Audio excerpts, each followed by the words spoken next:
Hello again! This is another video about what Brittany does with her free time when she doesn't sleep at night. Step 1. Drink lots of coffee. Step 2. Make sourdough bread. Be making sourdough today, and what you need is a starter that you've caught on the rise so it's risen to the top of your jar.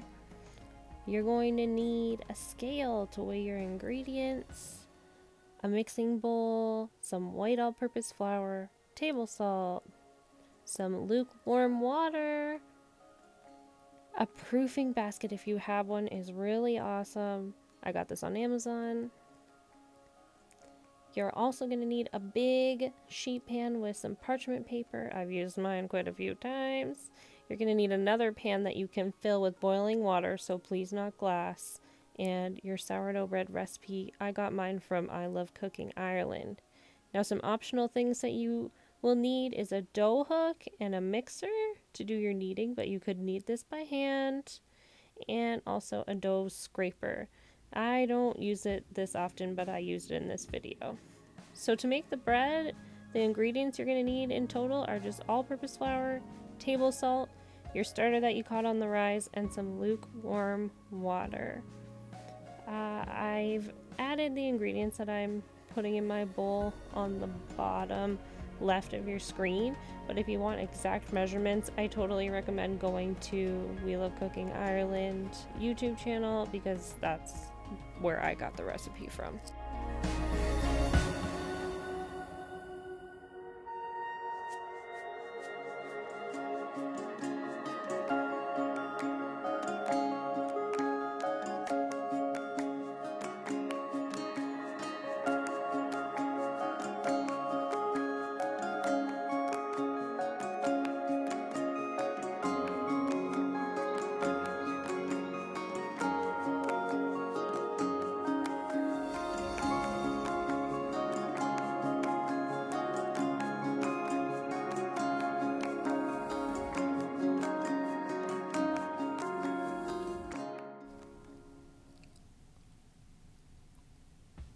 A lot of people I talk to say that they have problems with their bread rising, even after letting it proof for 6 hours and following all the steps perfectly.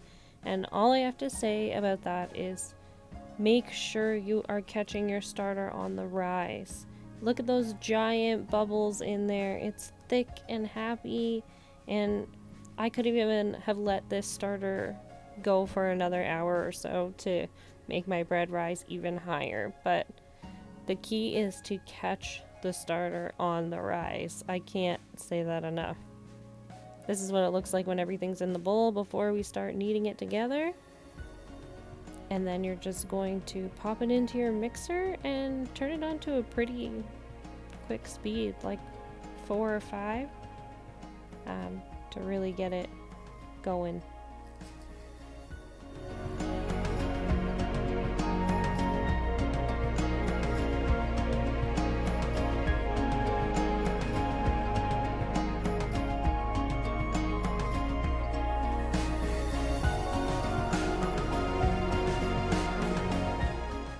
Another big question I get all the time is, how long do you knead your bread for?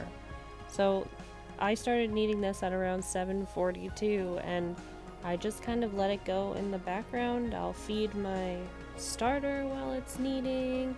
I'll clean the kitchen.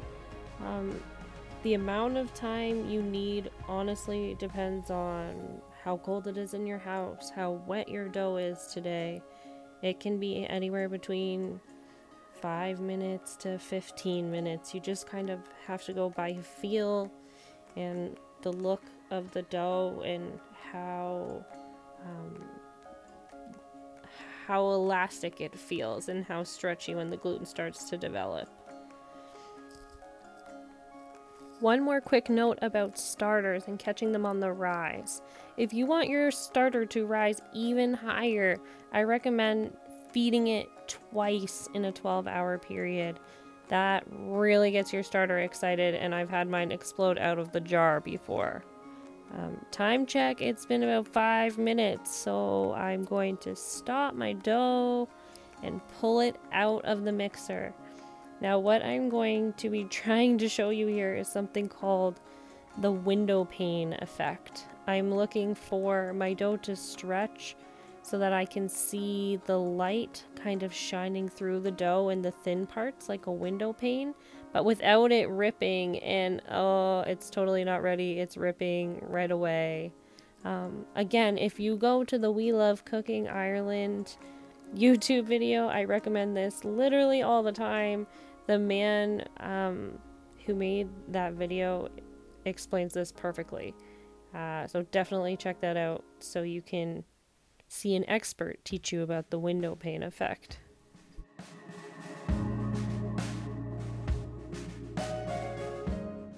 And like I said, my dough's still not ready, so I'm going to clean up the kitchen, do the dishes. Time check, it's been 10 minutes now, so it's time to take the dough out again and test our elasticity again. It's a long process. We haven't even risen this dough. Okay, here it comes. We're testing how stretchy it is. And surprisingly, after only 10 minutes, this dough was good. I've never had it happen this quickly for me before. My house is usually pretty cold, and my dough takes a long time to set up, and you can see me testing and testing it because of how crazy it was for me that it was ready in just 10 minutes. But this is exactly what you want to see. Again, if you want a better explanation about the window pane effect, definitely go check out We Love Cooking Ireland. Now it's time for my dough to have its first rise. The first rise takes 3 hours. And if you remember, right now it's about 8 o'clock. So that is 11 o'clock when our first rise will be over. Now a little trick I like to do when I'm trying to rush things along is I heat my oven up to a really low temp, like 175. Just warm enough so that it feels kind of warm, but it's not hot. And then I stick my dough in there and turn the oven off. It just kind of gives it a bit of a jump start, especially in the winter when it's so cold. So I'll leave my dough in there and I'll keep checking on it. But make sure it's not so hot in there that it will cook your dough. Alright, here's me realizing that I still have 4 to 5 hours left in this process and thinking about how I don't really want to do that, and I'm feeling a bit stressed out. It's been a long week or so. So this is where I make some serious decisions about this sourdough, and we turn from regular sourdough into an overnight sourdough tutorial. I really tried to hold out for you guys. I baked some sourdough crackers with my starter discard. I made chocolate chip oatmeal cookies, but it was 11 o'clock-ish and I was totally done. So I could have let this dough rise a bit more, maybe even an hour more, but instead I thought, you know what, it's risen enough. I'm going to take it out and I am going to shape it into my loaf. This is where you're going to get a lot of conflicting advice. Some people say to put olive oil on your hands to help you keep it from sticking to you. Some say it's okay to add a little bit of flour. I add nothing. I don't want to make this more tough by adding flour. I don't want to change the consistency of my dough by adding olive oil. And I find if you just keep moving it around, it's going to firm up and start sticking together in a proper loaf. You can see how sticky it is right now. And the technique I'm using, again, I learned from that awesome video from We Love Cooking Ireland. It's totally rocks. I'll link the video in the description of this video.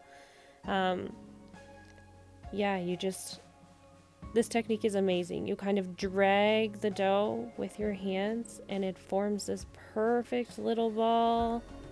And my loaves come out perfect every time. You can see on top I have a bit of a dry bit. That's, again, sometimes you just get some dry pieces on top, especially if you're putting it into an oven that's heated a bit. And I like to just take any of those imperfections that are on the top of my loaf and tuck it into the middle or the underside of the loaf so that the top of it looks perfect. And look at that loaf forming up. Oh, it's so nice. It makes me want to make one right now. Something else you want to look out for is if your loaf starts forming any tiny air bubbles. You see that air bubble right there? I just try to pop those because once it's proofing and in the oven and things like that, those tiny bubbles are going to be huge holes in the middle of your loaf. So if I see any big bubbles popping out, I like to just take care of them. You can see me. I found quite a few. I don't know if that's what everyone does, but that's just something I do because I don't like having those giant holes inside of my loaf once I bake it. This forming stage can take a bit of time. Like I said before, making sourdough, you can't really rush it. It's a slow, almost meditative practice. But once you have your loaf, you just kind of pop it in your basket and look how nice it is. What I like to do is I count the rungs on the side of my basket. So I think there were about 10 that I could see, and that way I can keep track of how much my dough has risen the next time I check it. I like to bake my dough when I can only see about 7 rungs in my basket. Sometimes I'll bake it when I can only see 8, but that definitely leaves me with some smaller loaves.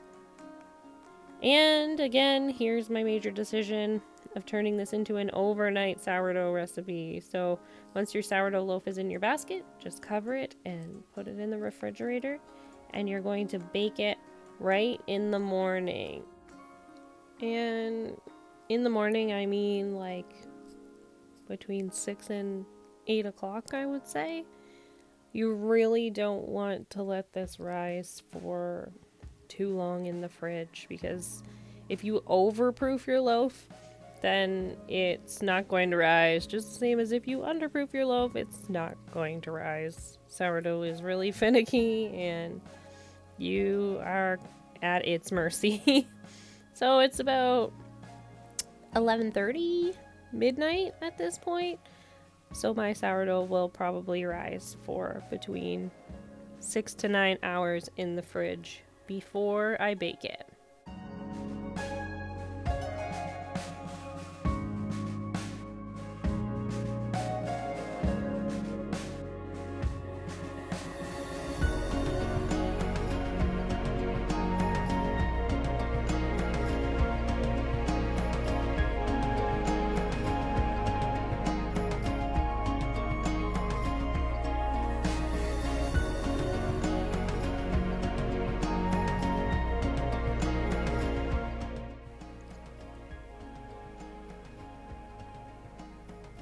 And it's morning time, and I lied. It's 10:40 a.m. So I let this baby rise almost 11 hours in the fridge. That's totally fine. You can let it rise up to 16 hours, I think. I'm going to turn my oven on to 445 degrees, and this is where things start to move pretty quick. I put my baking pan that I'm going to fill with boiling water right into the oven while it is preheating. I then fill up my kettle right to the max line, and I set that to boil. And something that I do is I do not take my sourdough loaf out of my proofing basket until my oven has come to temperature. So right now my water is boiling, my oven's at temperature, and I've flipped it out, and now I'm going to score it with my baker's mark. And the baker's mark is really going to help the steam escape your loaf and help it with that rise. There's no real right way to do a baker's mark. Just be gentle. Just kind of score through the top couple of layers. Don't try to stab it right into the middle of the loaf. I like to do this sort of H pattern. Taylor says it reminds him of Zorro. I think it's an H. So now I've scored it with my baker's mark.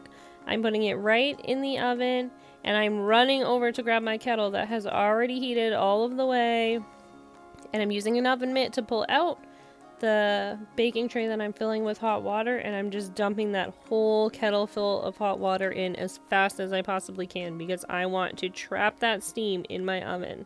That steam from the boiling water is going to be what makes my sourdough loaf rise so beautifully. I'm setting my timer for 30 minutes, and that's gonna be good. So this is 30 minutes later. Timer's gone off, pulling that beautiful loaf out. Oh my gosh, it's so pretty. I like to keep my starter on the stove as well while the loaf is cooking because it helps it grow with the heat from the loaf baking. But oh yum, look at that. It's totally perfect. It's risen so high. My baker's mark worked perfectly. And yeah, I hope this video helps you guys. If you need any more clarification, feel free to send me a message or comment on this video. See you next time, guys.